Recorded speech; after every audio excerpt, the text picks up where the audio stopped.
Miami Dolphin fans, let me ask you something. You love the Dolphins? Do you think they are the greatest football team? How about the greatest show on surf? If you answered yes to any or all of these questions, then fins up and surfs up to the greatest show on surf.shop today. Celebrate the most explosive offense in the NFL with this awesome exclusive merch. From jackets, hats, shirts, and more, they have it all. Use promo code FINSTALK and save 15% on your order. Show off your fandom. Don't wait. Go to thegreatestshowonsurf.shop today. Miami has the Dolphins, the greatest football team. We take the ball from goal to goal like no one's ever seen. We're in the air, we're on the ground, we're always in control. And all right, as always, Dolphins number one, baby! So fins up to all of you guys. Thank you. I just want everybody to remember, we may not always agree on everything Miami Dolphins, but there's one thing we do agree on. Is we are all Dolphin fans.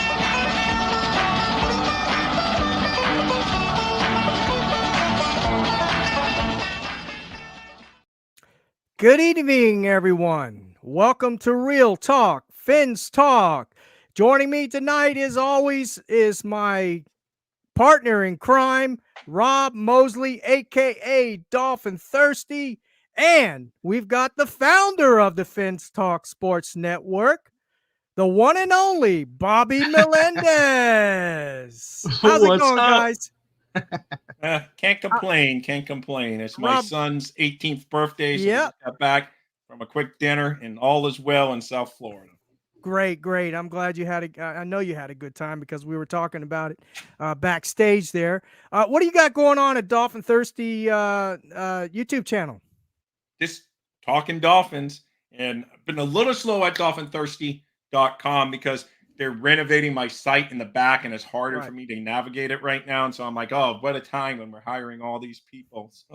But it should be done by Thursday, so it should be easier because it got all messed up because I didn't keep it updated. But guys, I will be updating soon enough on DolphinThirsty.com. And Dolphin Thirsty, I just hit 600 subscribers, which I call teammates, because you guys all rock. A lot of you have been in there, so that's cool. Thank you. Good stuff, man. And Mr. Melendez, what do we got going on at Fins Talk Sports Network? What's coming up? I know last night we had a great show, and it was also on the Dolphins Thirsty Network. We had Tatiana. Did I pronounce that correctly? Yeah, Tatiana. Yeah, Tatiana. Yep. She was on with Courtney last night. What a good show that was. Really enjoyed that. So what else can we expect in the up and coming days here? Well, after that show, which was an amazing show, I think Tati did an amazing job. Courtney's just a pro. It's a blessing to have her not only on Dolphins Thirsty, but on the Fins Talk Sports Network. I call her the pit bull of the network because she has no filter. But she was great. She did an amazing job with and Tati was able to not only talk about growing up in Puerto Rico and boxing, which I know, Steve, you grew up boxing, and I told her that she was like, what? My father is the same. And, and then talk Dolphins, which made me feel proud because she was like talking stuff that I got nervous at one point when Courtney asked her a question. I'm like, oh gosh, I don't know if she's going to know that. And she was like, and I'm like, whoa, that was really cool. And I'm hoping it's not the last time, For Fins Talk Sports Network, we had our draft show last night, episode 2 of season 2 of On the Clock with Josh Wingate, Michael Vogel, and Russ Morgan. That was a great show. We got great stuff coming, great segments. We're working on our top 100 players. We got a lot of stuff. It's growing. It's getting stronger. Me and Josh stayed on the line an hour and a half after talking more about it. So for Dolphin fans, NFL fans, draft fans, tune in every Monday night, 8 o'clock Eastern for great draft content. I mean, we go player by player. Right now, we're just going specific positions. We'll get back to those positions. But we're going to go through some of the top 5 of those players. We'll do some player spotlights, and then we're going to get through the thick and heavy of it. So just that's coming up. That's starting up now. And then this Friday, I am super excited. You guys know this better than most. I want to grow this channel. I want to cover all types of sports, everything. Boxing eventually down the line, God willing. But baseball, hockey, etc. But baseball is coming. Major League Baseball on deck with Russ Morgan and Rob Mosley. We're covering the entire Major League Baseball. Yes, Miami fans, Miami Marlins, Boston Red Sox, New York Yankees. Those two gentlemen over there. Rob Mosley is Boston Red Sox. Russ Morgan is the Yankees, which is crazy. He's also a Jets fan, so it's like he can't win with us, but where he's in the family. And but I'm very excited. That's going to be a morning show, which is ultra exciting for me. Friday mornings, 10 a.m. Eastern time. Join Rob Mosley and Russ Morgan. They're talking everything baseball. It's going to be amazing. I'm excited. There's a lot of great stuff coming, but those are the two main things right now. Well, that news got Steve all fired up. He called. We talked yesterday on the phone. He said, "I'm getting back into baseball, and I'm getting like updates on the Ori because he's always been an Orioles fan." Yeah. So goes, you now see? they're getting good again. He goes, now he knows they're getting good again. He's getting back on the bandwagon. Oh yeah, getting back on the bandwagon. Hey, they were great. When I used to watch the Baltimore Orioles, they were great back in the 70s, and they used to practice. They used to have their spring training down there in Miami. Well, a lot of baseball teams do now. But they used to play at the I think it was called the Miami Stadium, if I'm not mistaken. Yeah, that's where they played. Yeah, back in the day they used to play, so I used to go watch them play over there. Loved all those players. I can name them all right now. I still have them in my head, the whole team.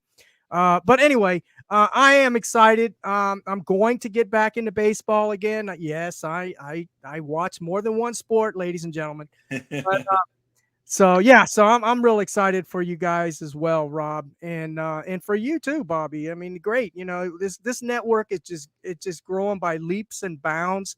A lot of good content on here. A lot of guys that are really good guys, and we're like family, And again, I want to thank you, Bobby, for allowing us to have the platform here on the Fence Talk Sport Network, Rob and I. So we appreciate that. Thank you. All right, so let's get down to business. We're going to talk tonight about the offense, but before we get started on that, I want to kind of review a little bit on the defense and also on the new hiring. We've got two new hires now with the Miami Dolphins on defense. We've got Anthony Weaver, who is our new defensive coordinator coming from the Baltimore Ravens.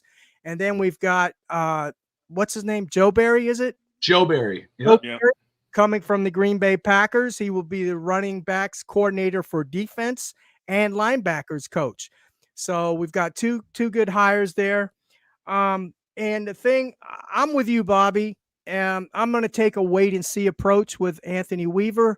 From what I've watched on him talking and his philosophy, I like what I hear, but now let's put it on the field, right? We got to see it in action. So I'm going to take the wait and see approach on that. Rob, how are you feeling? I don't think I got your opinion on that. How did you feel about both the new hires that we got today, or not today, recently? Well, you said the perfect phrase. Wait and see, because it seems like every cycle we hire someone, we all anoint them great, or people hate them right away. And then the ones that anoint them great, in a couple of years, they hate the guy and ready to have him fired. So I'm going to wait and see. But I don't mind it. I like Anthony Weaver, at least still from an organization that's consistently winning, an organization that plays tough-nosed football, that, normally, out-muscles their guys and play that gritty football. He's played. Players should be able to relate to him. He's relatively young. Yeah. They see he's played, he had a decent career in the NFL as a player. So I think they can relate to him more. Hopefully he's down on the field, not in the booth, but it doesn't really make a difference to me. But, we'll see. I just think it's more relatable when you're out there in the flow of the game. Yep. So I do like that. And I know Finn Stanza will give that seal of approval. He likes him down there on the field. And then with this guy, to me, the Barry that we hired today, that they broke, I like the hire because some people say, it was horrible as a coordinator. But just like some coordinators are great, but they can't take that step to head coach, there's some assistants that just can't, they may be great linebacker and run game coordinator, but when they get the defensive coordinator, that's where they get leveled out and they go back. But if you look at his history when he was with the Rams, they had a really good run defense under his watch and good linebacker core. So I have hope, we'll see. That's it. Yeah. See. No, for sure. And you made a lot of good points there. The one point I like is he is a player's coach. And that's a good thing. We all know, although I have some beefs about Mike McDaniel, he still is a player's coach. And I like the fact that I do believe he will be down there on the field involved with his players because he is a player's coach and he played the game. And I believe he likes to be down there with the guys, motivating and all that good stuff. So I think that's a good thing. Bobby, what's your take on that? If I give On you the one new time hire? out when I answer Bobby's wife, one thing. And Alex Cora, manager of the Boston Red Sox, happens to be Puerto Rican, just for the record. So if you want to become a Red Sox fan, their manager is Puerto Or an Rican. Orioles fan. Come on. My father-in-law, who is a big baseball fan, he roots for any team that has a Puerto Rican, a catcher, a pitcher. If there's a Puerto Rican on that team, he is watching that team. If they lose, he'll root for the next team. If you have a Puerto Rican on your team, just let him know that, and you got your guy. He is with you 1,000%. There you go. So in regard to Anthony Weaver, Yeah. I'm the same as you. First off, he on when the official list was coming out, Mm-hmm. he wasn't on my number one. He was my number two. I was with Frazier and Staley, and he was right there. He was 3, and everyone kind of behind him. Right. But as it began to look like he was more and more the guy, and then it got to that point, I was watching more of him because I like to listen to them and see how they talk and how they present them. And I mean, my goodness, this guy, truthfully, when he speaks, you could envision what he's trying to say about what he wants in a football team, and you want that in your football team. Mm-hmm. Not only that, you know how players respond to that and respect that. Absolutely. But you see where he's come from. I know. Yeah, he had one. He's not I know some people say, "Oh, he's coordinator traded." No, he's not. He was a defensive coordinator in Houston. Right. Didn't work out, but he goes and becomes the defensive line coach. Every defensive line he's had has been successful. Comes from Baltimore, as Rob says, successful organization. He's a second round pick back in the day for the I believe it was Baltimore or Houston, one of those two, but he played for both those teams. He was a second round pick. He knows the pressures that pick comes with. He knows what it is to play in professional football. Players respond to that. Obviously, you see and obviously you think of head coaches, but even that, you go to DeMarco Ryans in San Francisco, his successful units, former linebacker, former player. Yep. Mike Vrabel with his defensive unit and what he was able to do as a former player. I believe this will carry on to this guy. Players are going to respond better than they would have done with someone with respect to Vic Fangio. Maybe they just couldn't gel with that, but they're going to gel with this guy because he knows he's obviously been a coach for a little while now, but he was in the NFL. He knows what we deal with. Yeah. I'm excited about it, but I'm with you, Rob. I mean, Steve, I'm a wait and see. I'm not going to throw him on a pedestal, but I'm also not going to, as soon as Joe Barry got hired, I had people in my messages and even in Twitter saying, "Oh, the Dolphins being Dolphins. Look who they hired." Blah blah. But as Rob alluded to, Barry, if you're looking at defensive coordinator, it didn't work out in Green Bay.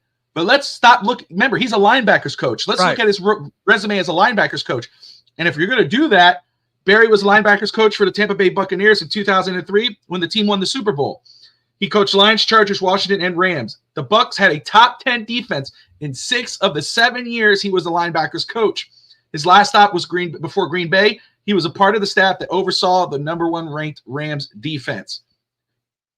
You want to go on his defensive coordinator role? He's not our D coordinator. He's our linebackers coach. Look at his history there. So, don't put him on a pedestal, but let's stop with the end of the world thing. This could be a good hire for the Dolphins defense. Yeah, good points. You make good points. He did play football, so he's going to be a great relator to the players naturally. I'm sure players are going to, he's going to be a magnet to the players because he has played, in the NFL. So that makes a big difference in my opinion. And I'm going to take a wait and see attitude as you stated. I was for the Vic Fangio hire. I mean, I think we all were pretty happy that he was coming to Miami, but we all put him on this pedestal and all that. And I said it in one of the shows once he first started with Miami as a coach. And, I said, well, there's no evidence that he's going to make this defense, a top 10 or top 15 or whatever. And he did. So he changed my mind. He proved me wrong. And I was happy. I was happy with Vic Fangio. Maybe I kind of like the old school approach. But there's got to be, you got to be able to meet in the middle somewhere, especially with players, and anywhere in life, in the military and law enforcement. I'm sure Rob, or at your job, Bobby, you got to meet in the middle. Managers or folks that are in charge, they've got to meet in the middle with their employees or players or whatever that might be. But anyway, so we'll wait and see what he does. Again, there's no evidence that he's going to do anything with this defense until he does. But talking about that, the defense, he does have some challenges ahead.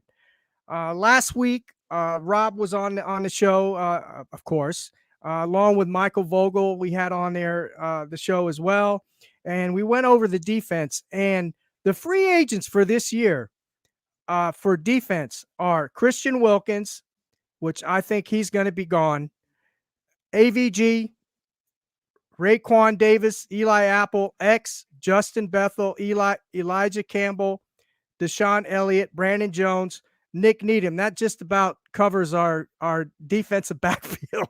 Well, corners and safeties. X technically. Yes, right. Yes. X technically. He's still with us. So, but yeah. I know what you're stealing some of my thunder. I had something ready to go, so it's good. Yeah. So. It's uncertain whether he's going to be with us or not. Christian Wilkins, I'm pretty sure he's gone. So that's 10 total just on the defense. So you got to replace these guys. And then you've got Javon Holland. He wants his bag. He's already stated that. Then you got Jalen Phillips. He's hurt. He's going to want his bag. And then you've got Chubb. He's hurt, right? So we don't know when. We can assume when these guys are coming back. But those are two more guys on the starting defense that we're not going to have at the beginning of the season. And then we don't know what Cam Smith is going to do. We haven't seen him on the field, right? We've only seen him in training camp in one preseason game, and then he was hurt twice during the season. So we don't know what he's going to be. We got Channing Tindall. He didn't make it on the field with Boyer, and he didn't make it in the field with the other guy we had. I forgot his name already. He's gone, so I don't care. Vic Fangio. But anyway, and then we've got Ethan Bonner. We saw him in the playoffs. He came on the field even before Cam Smith, and he's an undrafted free agent. So the bottom line is, guys, he has a lot on his hands. He's got a big challenge. He's got to find two edge rushers. He's got to find Jerome Baker's probably gone. He's got to find someone to fill his spot, a linebacker. He's got to fill 2 or 3 safety spots. He's got to fill at least 2 corner spots, and he's got to fill two or 3 defensive tackle spots. How are we going to do that, right? Well, we can do that. We're going to have to find players on a 1-year or 2-year contract for little money, and they may not be the same caliber of the players that we're leaving. So here's the question I have.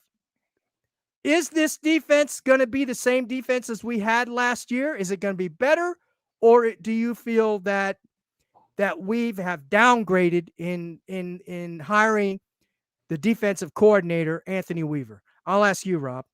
Well, you basically, so every thunder I had, you covered every topic I had. I was all coming. I go, man, I got so much to get off my chest. I was telling my family, you just named it all, because to me, the question of 2024 is a lot of questions. I mean, is Wilkins going to be back?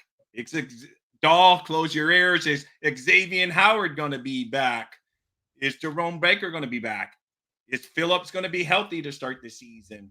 Is Chubb going to be able to come back and contribute anything until late in the season? Is AVG going to be able to stay in contract?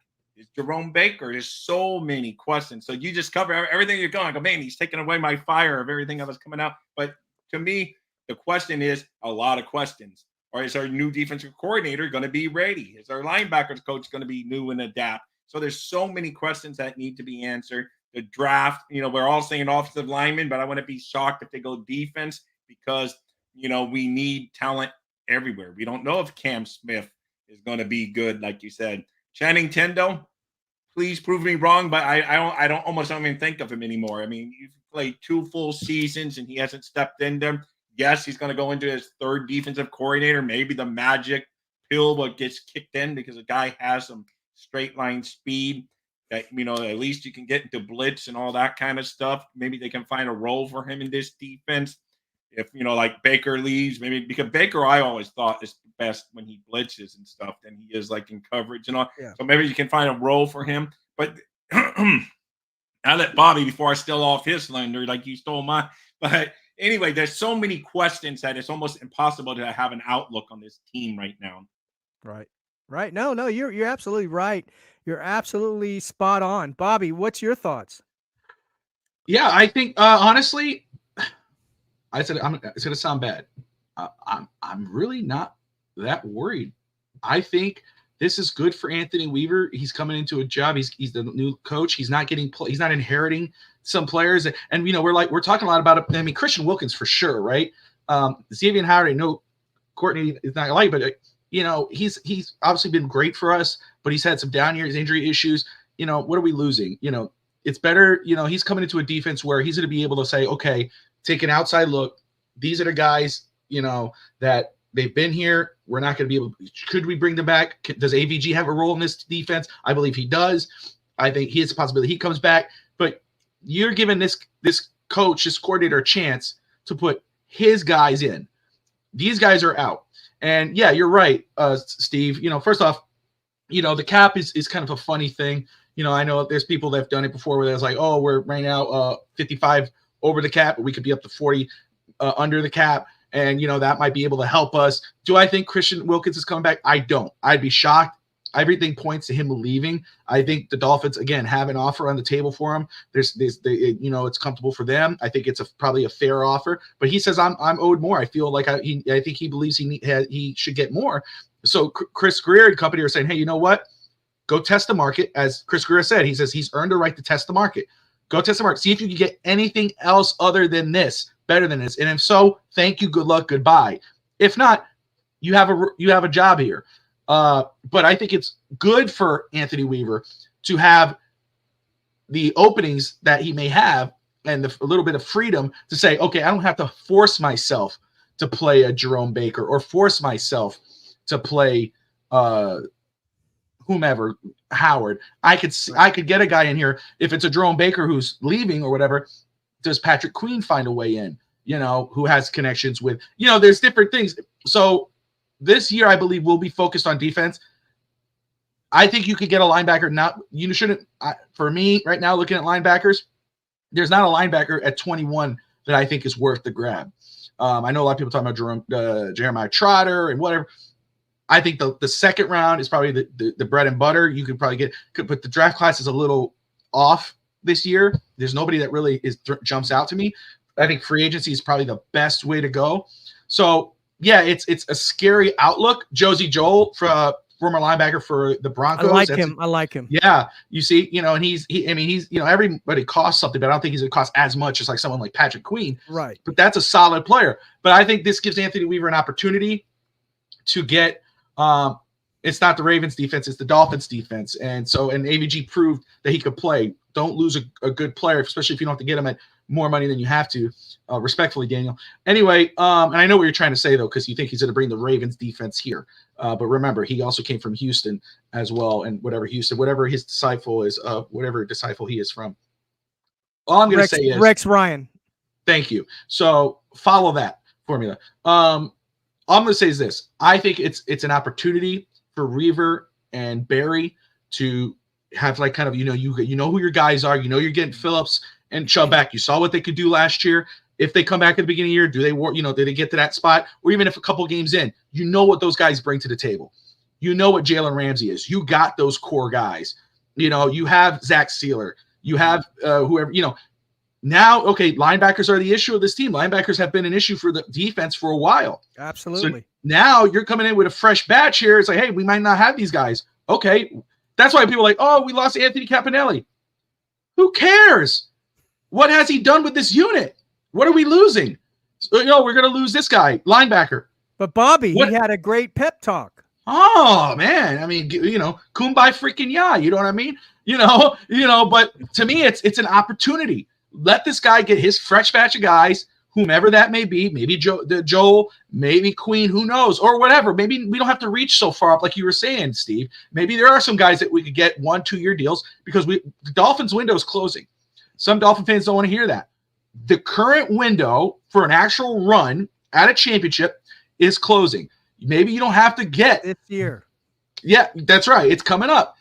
You don't have to go, maybe, and the Dolphins love to do that. Vic Fangio was a splash. Jalen Ramsey was a splash. Tyreek Hill was a splash. The Dolphins love splashes because they think the window is close. They're like, oh, we're almost there. We got to make a big move. Hey, Dolphins, maybe you don't have to make that big move. Go make some conservative moves to fill out your holes, get some depth on this football team, and then make your run. You could still make a run. So I'm not as concerned with who we're losing.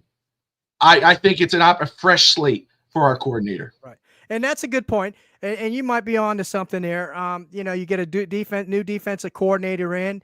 And here's the question I have, though. I follow you. I follow your philosophy of what you're saying, Bobby. Is Chris Greer going to let him bring in his own players in? He didn't let Vic Fangio. And Vic Fangio has more cachet. So, and I'm not questioning you on that, but I want to ask this: who did he not let Vic Fangio bring in? Because to me, Andrew Van Ginkel, the reason why he came back was because of Vic Fangio. Fangio saw, AVG was not supposed to come back. AVG was exploring other opportunities. He wanted to come back to Miami, obviously, because he loves Miami. That's where he was drafted. But Miami wasn't going to bring him back. All of a sudden, we hire Fangio after some back and forth. He comes back, and he has almost a career year. Well, so no, go ahead. No, you go ahead. You finish. All I'm going to say is I think Chris Greer knows he's on the hot seat. There's no more. And I hope, and maybe, you have to, right? Because, he brings in McDaniel. He trades for Tyreek. He signs Terran Armstead. He trades for Jalen Ramsey. They throw a book at Vic Fangio. He knows, hey, I have to do something. There is no reason why this football team went from where it was to losing, possibly the number one seed in the AFC or number two, the number one team in the AFC East, to lose that and then be the fifth seed and then losing the wild card to maybe the Super Bowl champions, which I guess would be better. I don't know. But so that he's going to say, okay, what do you need? Because I think that's what he did with McDaniel. He's going to say to Weaver and company, and I think Weaver might have a better gel with McDaniel, but I believe he's going to sit down and say, okay, what do you need? What player are you looking for? Here, okay, I need this type of players. Here are they. Which ones that you think we can make, that we should bring in? So I do believe that he will do that for Weaver because, dude, his job's on the line. Enough's enough. Yeah. You're not the bread. G-Man just put it in the comments there how many draft picks we have. I believe it's, I think we might gain a 1 or 2, maybe by a player trade here and there. But I think Dolphins could benefit from trading down from 21, later into the, later in the night, even possibly early round 2, just to gain extra picks so you could fill out the roster. Unless a player falls, they might do it. But I would not doubt Miami thinks about trading down to gain more picks because the defense, we're going to need a lot more work. It's a lot of star power, but it's like a grocery store, guys. I don't know if you ever worked grocery stores or, I did growing up. There's a lot of facing, and you turn the product face, and you kind of, that way it looks fuller. And then when you go like that, you go, oh, you get that one can of soup or that one thing. Also, you go, that's the last one. There's nothing behind here. That's what the Dolphins are. The only thing that he did right was the left tackle position. Terran Armstead, we know his injury issues. That's why I didn't want him before we signed him. I was saying get the Trent Brown from New England at that point. I remember. Blindside Tua, you go and sign a big time left tackle who can't stay on the field. But what he did right was he signed Kendall Lamb. So when Armstead was down, Lamb did one hell of a job. He has to do more of that this offseason. Get the Kendall Lambs. Yeah, he's going to have to. Let me just say this, and then we'll switch over to the offense. Great points, Bobby. The question is, I guess that question that will be answered in the next 4 or 5 weeks, 6 weeks when free agency starts. Then we're going to see the direction that Chris Greer goes, or, in the draft as well. Then we're going to see if he's allowing Anthony Weaver to pick his players. So we'll see. But I do believe they're going to go heavy on free agency and in the draft on defense. That's just my opinion. I think that's where they're going to go. He can find some players for cheap. That look, there's some players that are playing in this league right now that were signed for cheap, and I looked at some of their PFF scores, and I don't remember the names now. Glasgow from the Detroit Lions, he was a guard. He's playing like for $2 million or something, peanuts. And his PFF is like 80 or something, 75, 80. I mean, he's up there. He was a really good, solid, guard for the Detroit Lions. There's other players as well. So yes, is there a risk? Yes, there was a risk when they signed Wynn this year, right? We knew he had an injury history, but he took that risk. He gambled and he failed because Wynn got hurt. And he did the risk again with Terron Armstead, with Chubb. Chubb has an injury history as well. He risked with that. Hey, Jalen Phillips has an injury history in college. He risked with that. So it's all a risk. So it's just a matter of, the luck of the draw, I guess. You got to have a little bit of the luck of the draw. But yeah, he can find some players on a conservative contracts because we do, as you said, Bobby, we do have some of the core pieces in place already on defense, right? I mean, I know Miami fans, they want an all-pro defense. Well, good luck with that. You're not going to have an all-pro, not this year anyway, not with this cap. But here's the thing, too, and we're going to get right into offense. I think, tell me if I'm wrong, Bobby, have you done any of the cap, have you done any kind of cap calculations and things like that? No, not too deep. Again, Okay. I've done a little bit of research, and I've seen somebody had it kind of panned out, and I thought I had saved it on here, but I don't have it in front of me. Where again, it was like -55, and I think Rob know that may have that number -55, but we could get to +40. Well, here's what Rob is gonna like.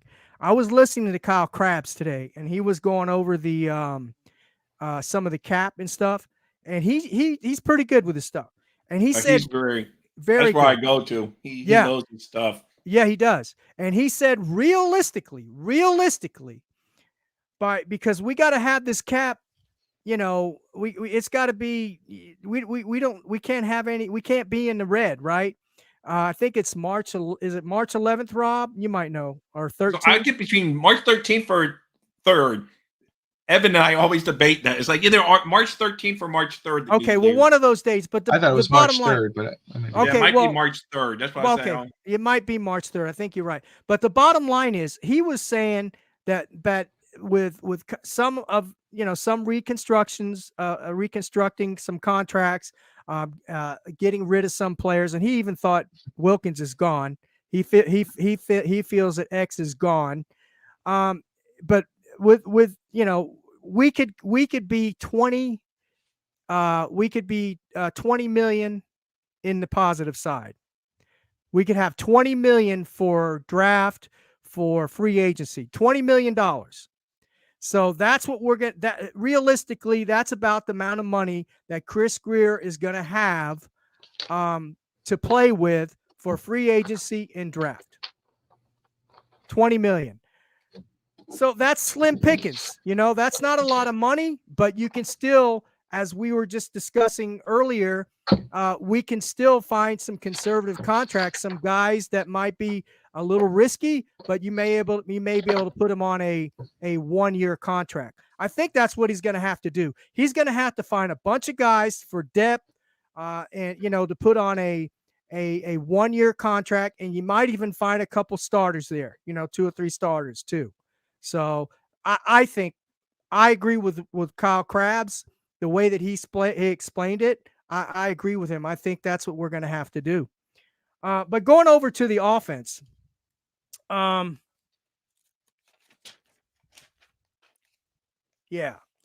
All right. These are the free agents that we have on offense as of now.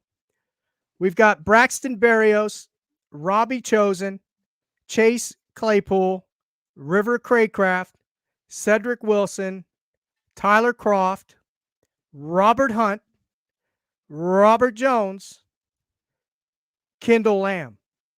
That's 9. 9 free agents on offense. Kendall Lamb played solid for us this year. Robert Jones was even thrown into the fire here and there. Robert Hunt, in my opinion, if they're going to sign anybody at all, sign Robert Hunt. That guy has been a solid guard for us for as long as he's been with the Miami Dolphins.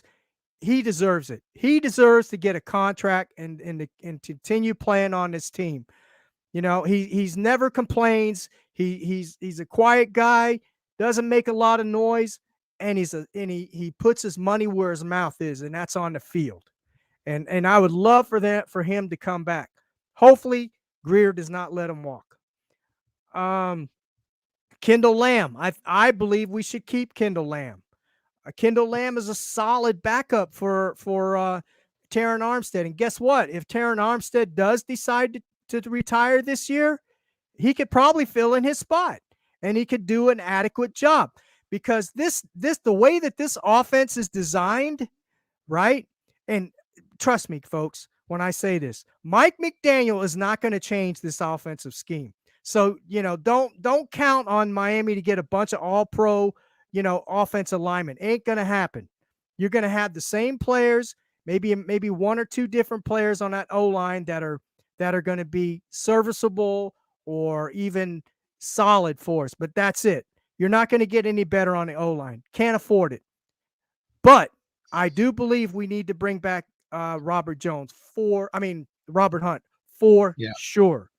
Connor Williams, I don't know, man. He's going to be asking a lot of money, that we may not have. His injury though may lower his price. But then we don't know when he's going to be back, because he got hurt in the Tennessee game, which is kind of late to come back from an ACL to start next year. So he's like, that's another question. So yeah, it's a question. We don't know how he's going to perform when he comes back. So those right there, that's 9 total, just on offense. You got 1, 2, 3, 4, 5 wide receivers. I hope we bring back Craycraft. He's a solid wide receiver for us. Barrios, maybe. I don't know. Is he going to test the market? Tight end Croft, he's a good depth piece. I didn't see the field, I don't think, but once, maybe one play the whole year. Robert Jones, and of course, then we got the questions, as you said, Rob. We have Connor Williams hurt. Wynn is hurt. Isaiah Wynn is hurt. He played left guard for us. So those are the questions that we have. Terron Armstead, Connor Williams, and Wynn, and Robert Hunt. I'm going to start with you this time, Bobby. What say you? Say me what? I'm sorry. What was the question? You weren't paying attention. I just didn't hear the question. I'm only kidding. No, the question is, what do you think about this offensive, these offensive free agents that I just mentioned? You think we're going to bring some of these back? You think a lot of these are going to walk? Do you want to sign Robert Hunt? Do you want to let him walk? Yeah, I agree with you on Robert Hunt. Kendall Lamb for sure. No, again, I think Kendall Lamb was one of the, again, like I said earlier, I think he was one of the bright spots for this season. It's very easy to make big trades. It's very easy to go get a Jalen Ramsey. It's very easy to go to Tyreek Hill, throw a bunch of draft picks and money and go and get these guys. And they're great, right? Who doesn't love having those guys on their football team? But it's the Kendall Lambs, the ones that you signed that could step in and you could put at left tackle or right tackle and they play a damn good job. Those are the guys that save your season. No, you absolutely bring him back. You bring back a Robert Hunt. Absolutely. Wide receivers, yeah, I think River Craycraft, absolutely. You try to make a deal. That's not going to break the bank. But again, talking about the draft earlier, do not sleep at wide receiver for Miami Dolphins in the draft. Do not sleep on it. Exactly, Bobby. I think, you know why I say we might be drafting a wide receiver? You got to, because Tyreek Hill may not be here after this year. Who's his replacement? That's the thing right there. And let me tell you, this draft at wide receiver is pretty damn deep. There are some really good wide receivers in this draft class, just like there's good offensive linemen. So I mean, there's a lot of guys that I'm looking at. I'm going, ooh. Of course, I'm really eyeing the big guys because we got those, shorter guys. I think the quarterback. I need the Dolphins. I think the Tua. We need a big-bodied wide receiver and a legit guy. And I think I said the second-round pick for a linebacker, maybe first or second-round pick for a receiver. Look, we didn't think they were going to go corner for their first pick last year. Exactly. And what did they do? They drafted a corner. So yeah. I don't think you sleep at anything in wide receiver. Waddle is the replacement. Waddle was there first. He's not the replacement because you need to have another guy with him. And they need more receivers. You can't just go into season with your two primary guys being Tyreek and Jalen Waddle, and then you got a bunch of nobodies in the background. And they were hurt this year. That's what I'm talking about. They're used a lot. What happened when Jalen Waddle was limping was hard. It was in and out, and then Tyreek Hill was basically running on fumes. What was going on with the other receivers? It wasn't getting to them, or they just weren't providing what he needed. You need to get more legitimate dudes. And I'm not saying go out and go trade for Brandon Ayuk from San Francisco. No, I'm not saying that. What I'm saying is you need to get now Cedric Wilson. Hey, I don't know what happens with him, but that's a guy who did really well for us. No, I don't think that happens. Somebody said that earlier today. I don't think they try to tag and trade him. Because then you tag him at the highest price, and then who's going to want to take that offer? If they could get something low. That's my opinion. I think the Dolphins lost their opportunity. They should have traded him at the deadline. Rob and I talked about that on Fans Club Weekend. Yeah. Ryan. Cedric's been very solid. Yeah. Ryan brought up Eazy-E as another wide. Yeah, we haven't seen much of him. I know he played the first few games and then he was hurt. So we don't. Eazy-E, we don't know. We don't know. He's in the same boat as Channing Tindall to me. Yeah. Who's Eazy-E? He looked great in preseason, a couple games. I'm saying, there's a lot of good wide receivers in this draft that you shouldn't ignore that position. And you don't have to go first or second round. No. You could go in the 5th round, 4th round, and get a guy, and the guy's probably going to be a really good player. There's a lot of good players in this draft. So, again, honestly, our current team, Steve, despite their record, which I predicted was 11-6, ended up being 11-6. I said a playoff win was the goal. They failed at that. They even though I predicted 11-6, the way they were playing at the start of the year was a lot better than 11-6. This team wasn't good enough.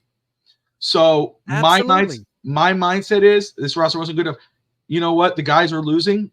I like some of them, and I do like Christian Wilkins for sure. But it wasn't good enough. Why am I'm not going to lose sleep over the guys we're losing. Let's bring some new guys in here. Let's bring them some fresh meat, fresh eyes. Let's get them in here and see what they can do with the core pieces that we do have. Right. Yeah. Good points. Rob, what's your take? Sorry. No, I agree, man. It's just like on the defense, there are a lot of questions still to be, and I definitely want Hunt back. Connor Williams, I would have said definitely.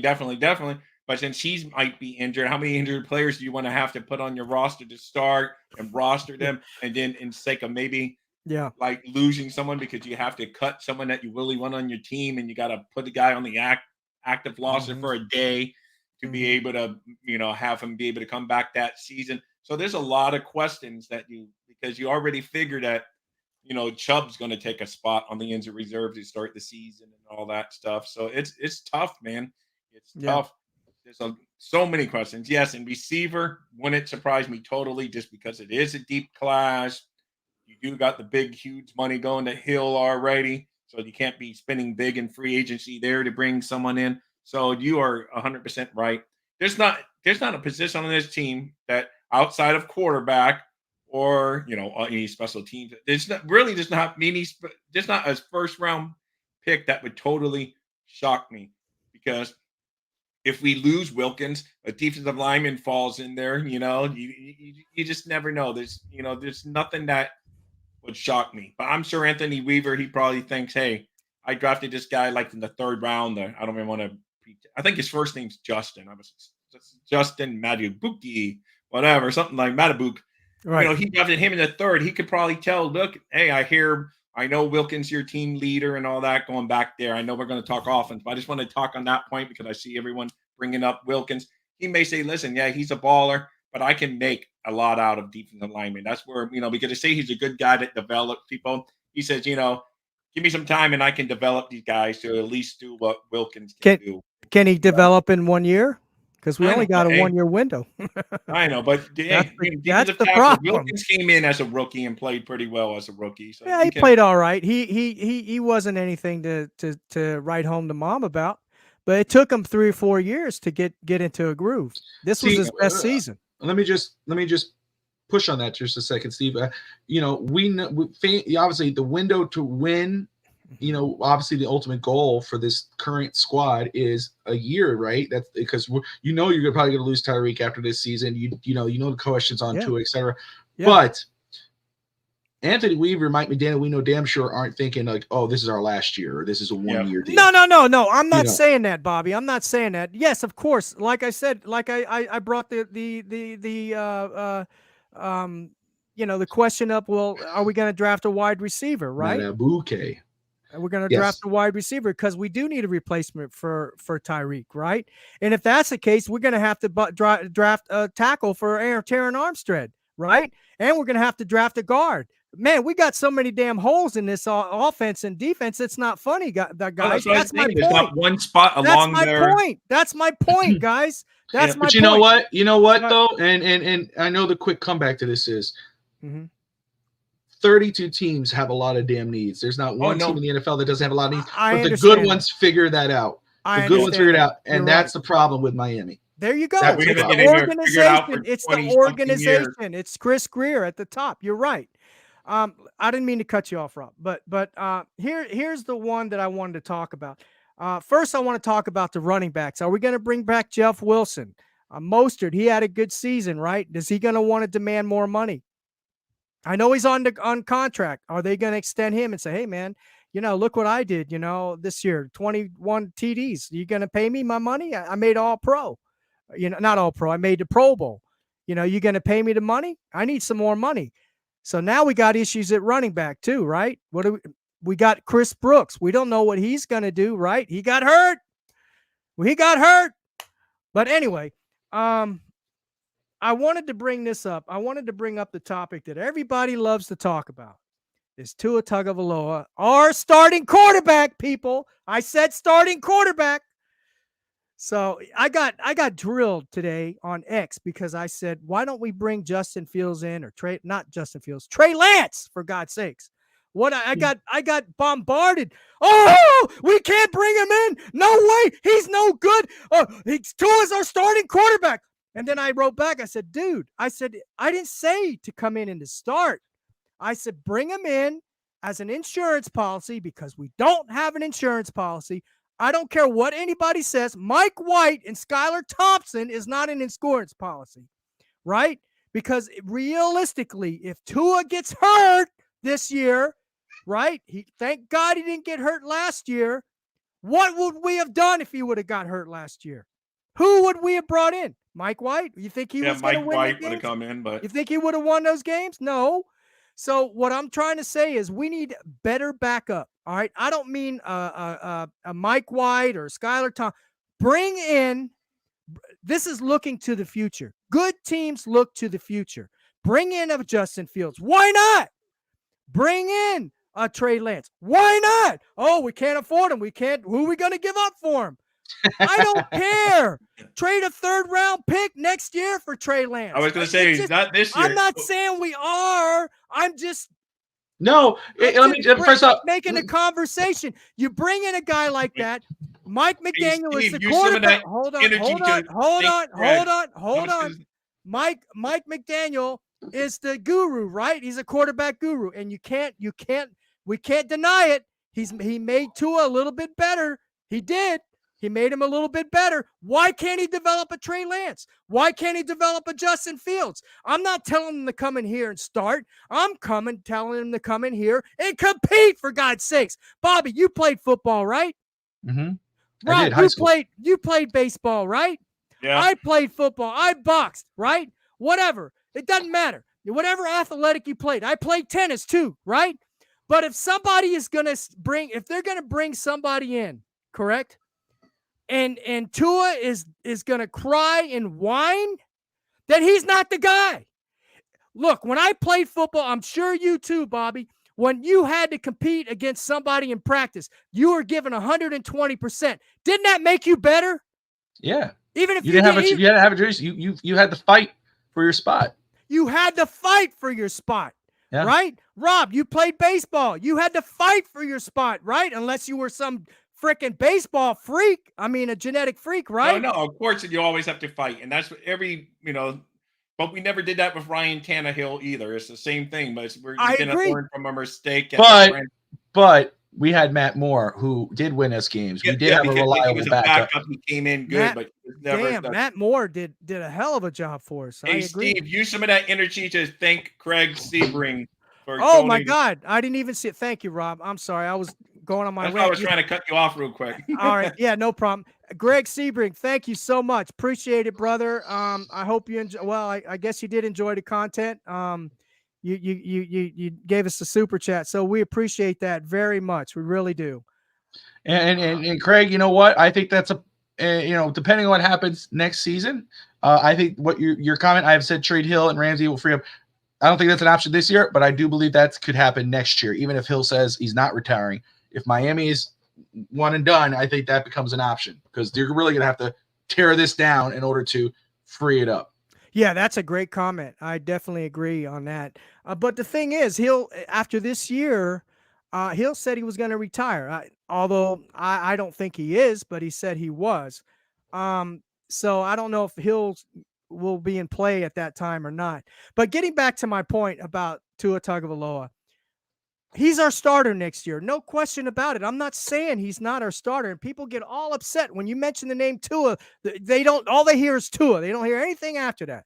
All I said was bring in a guy to come in. I don't care who it is. As long as it's somebody better than Mike White and Skylar Thompson, somebody's going to compete for the job and say, Tua, this is your job to lose.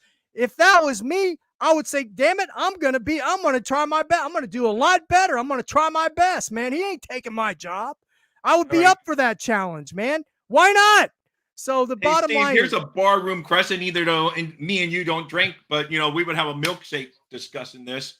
What do you think in a fantasy world like we used to do back if Marino would have been on the 49ers and Purdy, we're going to do it like if we had drafted Purdy instead of Skylar Thompson in the 7th round, do you think he would be as good as he is with the 49ers, or would he have been a hot mess with us like Skylar Thompson was at the end? Or would he have led us to the playoffs, actually winning games instead of backing into the playoffs? Good question. Brock Purdy?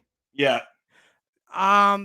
Judging by what I've seen and evaluated, I've been watching football for 54 years. Okay. And just giving the eye test, yes, he would have done a lot better. That's my opinion. I was just wondering where you I'll tell you why. Brock Purdy processes the field. That's something Tua is going to work on this year because he didn't say it. But there's 4 things he said he wanted to work on and he didn't share it. You know why he didn't share it? Yeah. Because he knows what we know already. He can't process. Hold on. He can't process the field. He can't pre-snap. Pre-snap process is not good. Post-snap process is not good. Okay. He can't audible at the line of scrimmage.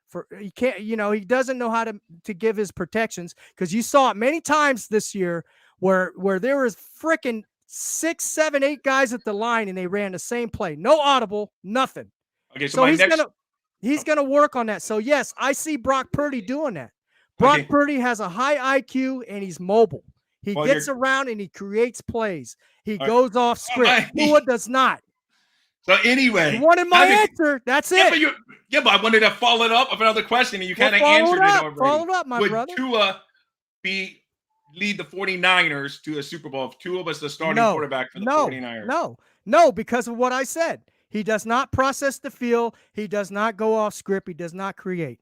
Would he be a good quarterback in that system? Probably. And I'm going to go with what Tatiana said, Bobby's wife. He's not going to take us to the Super Bowl. He can take it. And I'm going to say what you said, Rob. He's good enough to get us to win the games. He's good enough to not be good enough.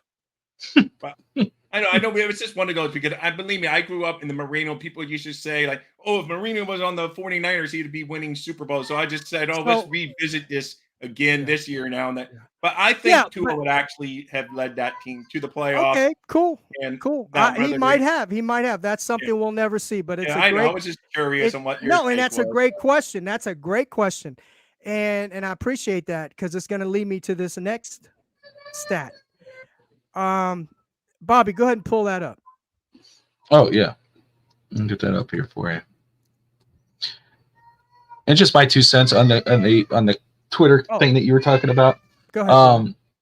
So I think a Trey Lance move, and I saw my Ralphie boy brought up a comment about the cap. Cap, look, Miami, yes, in the negative right now, and we've all heard it before. Rob and I have discussed it before about debating about the cap being a fantasy. Miami could find money. They figure that whatever they figured out, restructuring and guarantees and all that whatnot. They could make it happen. I think Trey Lance idea is not bad because it's not someone who's starting. It's someone who's, like you said, insurance. And I do believe McDaniel could truly get the best out of a quarterback, especially someone like a Trey Lance. That's my point. But everybody got on me. Josh Dobbs is a guy I brought up before. Josh Dobbs would be a very good signing that, you don't expect him to start. But you know what? Do you know if something did happen, God forbid, to Tua during the season, I believe Dolphins could win with someone like a Josh Dobbs coming in. Why are we scared to sign guys that could, because, we don't want to, if that really does affect him, we can't guys who are better than him or not better than him, but equal to or whatever. No, bullshit. Sorry. Get a guy that if your main guy goes down, we have a guy that we believe that like when Tannehill went down in that Arizona game, people talk a lot of trash on Tannehill, but they forget he was having a great year that year. And his numbers were really damn good. And people go, but look at Tua.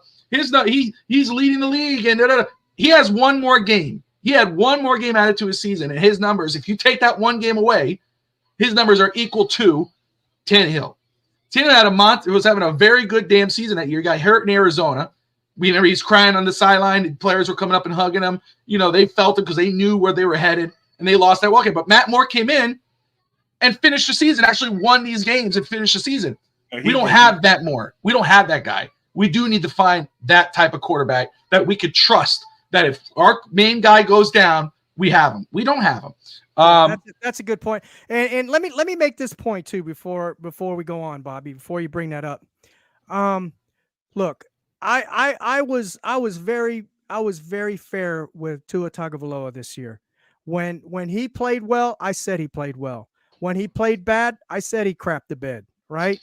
And I've been that way for 2 years now that I've been on this, going on 2 years that I've been on this network. And I've told Tua Tagovailoa, show me the freaking money, and he hasn't done it yet. Okay. And I'm not saying he's a bad quarterback. He's a good quarterback. Okay. In fact, he did better than he did last year, to be honest with you. He did a lot better than he did last year. I would give him, the way that he played this year was about a 7.5 or 8 from a scale from 1 to 10. Okay. Now in the bad games, the games that he crapped the bed, he played at about a 5 or 6. Okay. So he did play well, but here's the deal. I would rather have a quarterback that plays at a 6 or 7 level, but can go off script. He can be mobile. He can run if he has to, keep the defense guessing, right? Has a stronger arm, can throw across the numbers. I would rather have that than a quarterback that is an 8, but can't do those things. So anyway, go ahead, Bobby, bring that graph up. All right. You're looking at this graph. This is a PFF graph. These are what this is saying is when Tua is 1 touchdown behind in any game, any given game. And it also shows when he's 2 touchdowns behind in every given game. He is dead last when coming back. If he's down more than 7 points or 7 points or more, he does not come back from winning those games. He is dead last. You know who's number 1? Kirk Cousins. You know who else is pretty good? Justin Fields. Look at those quarterbacks. Dak Prescott. Who else do you have?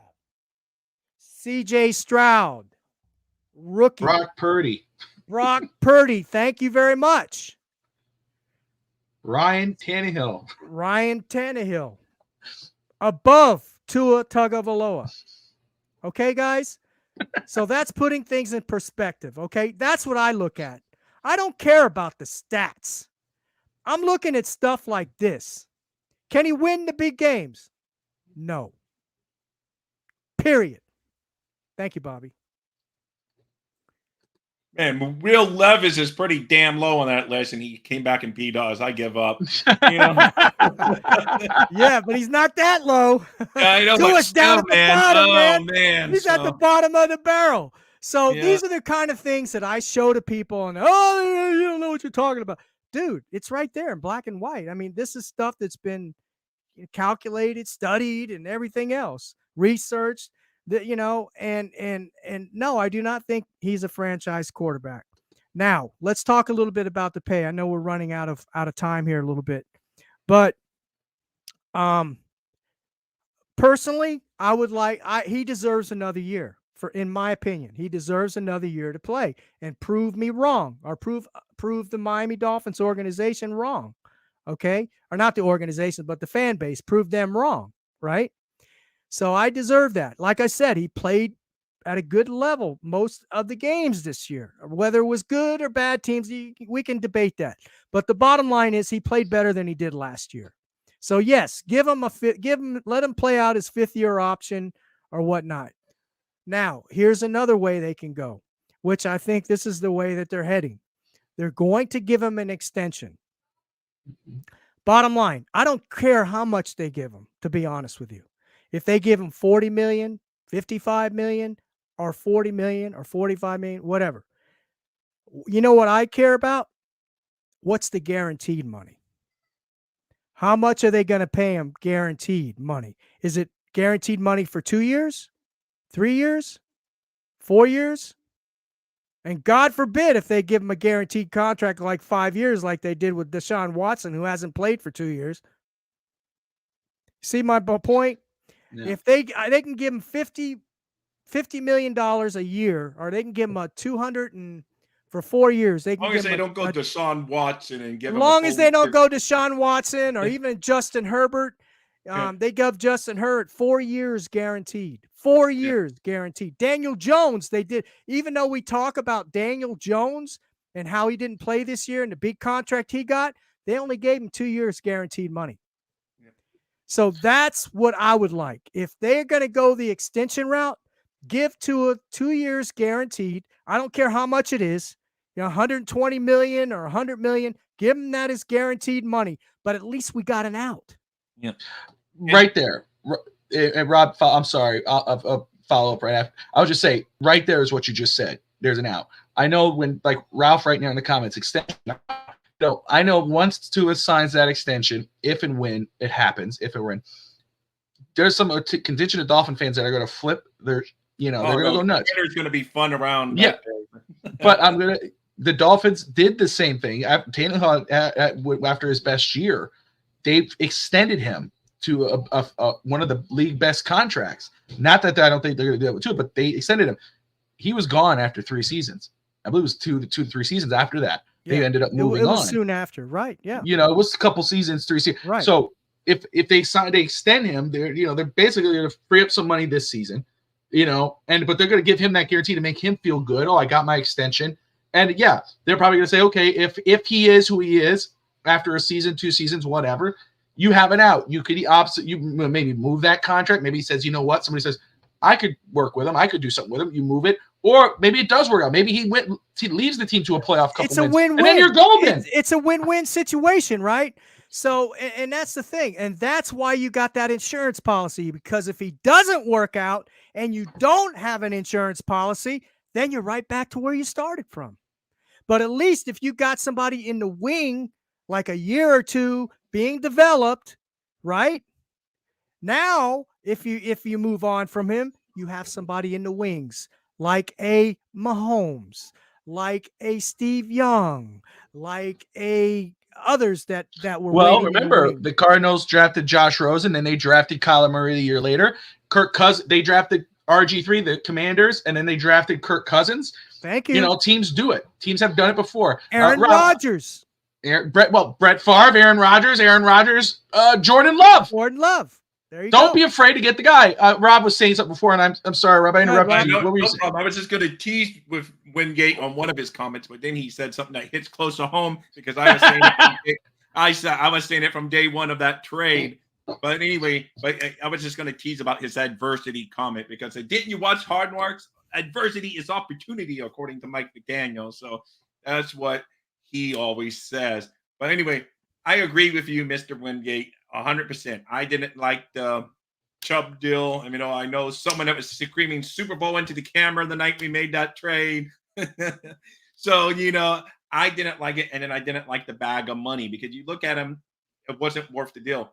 In hindsight, of course, 2020, if they were going to pull a deal, why not go get Smith in that trade deadline moves and stuff, and then Bradley Chubb was having a great year this year. He was okay, but still given the money that you gave him in the draft compensation. That's Chris Greer for you.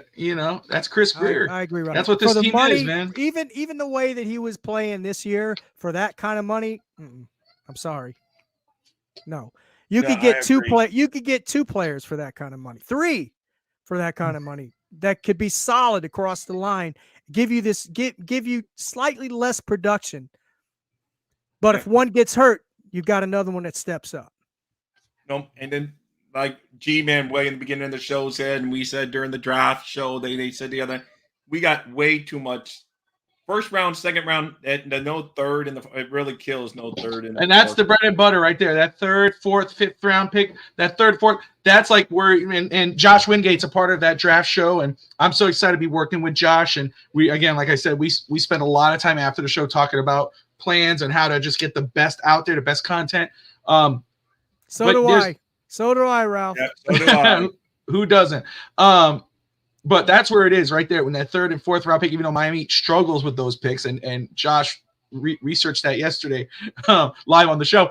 But that's where you really, because you're not forced to overreach a player, or you're not in fear of striking out and drafting a bust.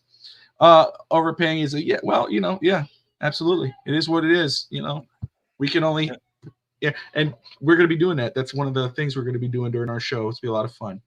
But it's tough for Miami this season in the draft.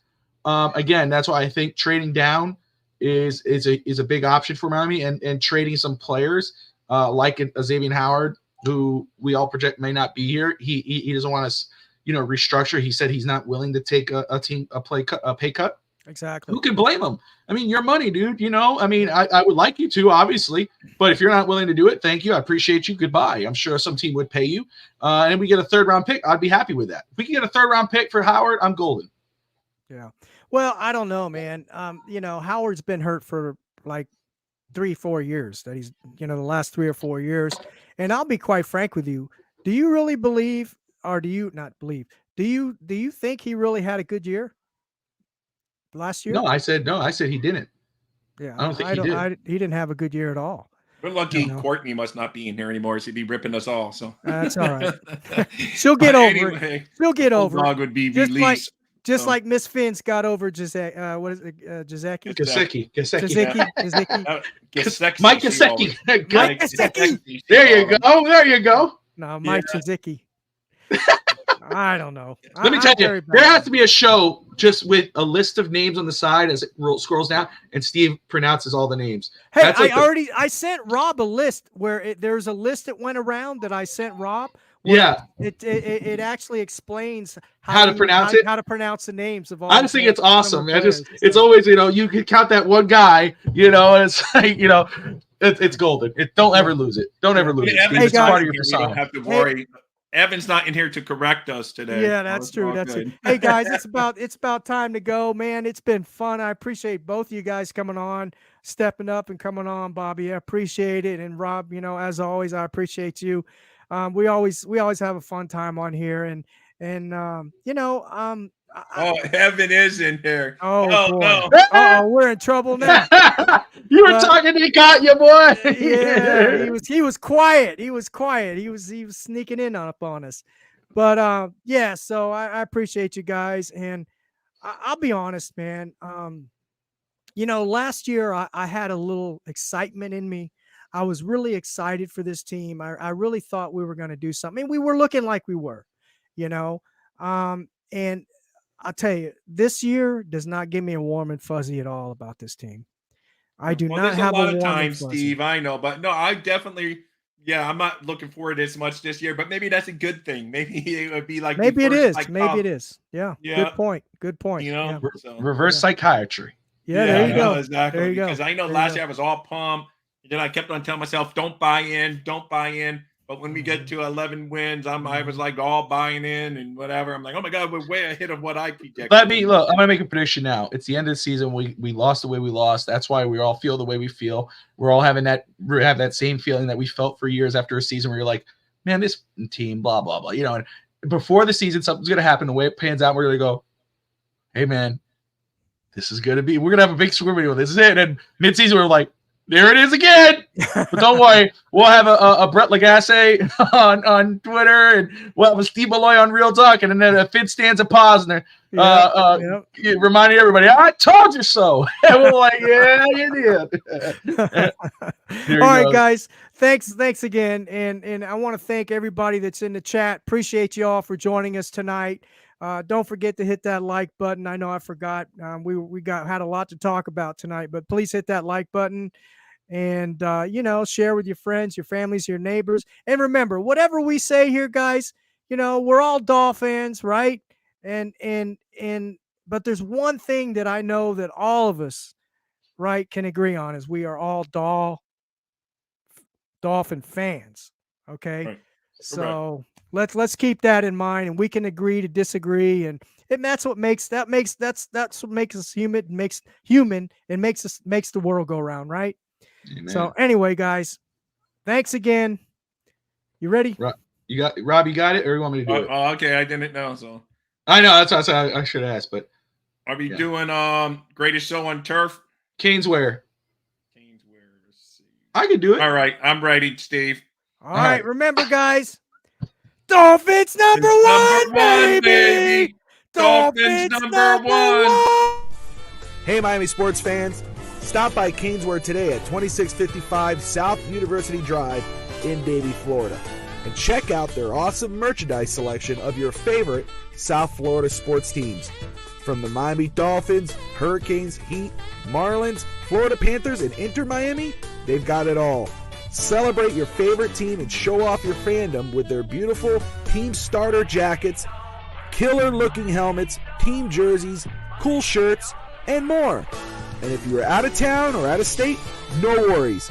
Go to caneswear.com and find everything they have on their site. Select what you want, and they will ship your gear to you. Anything over $99 is shipped for free.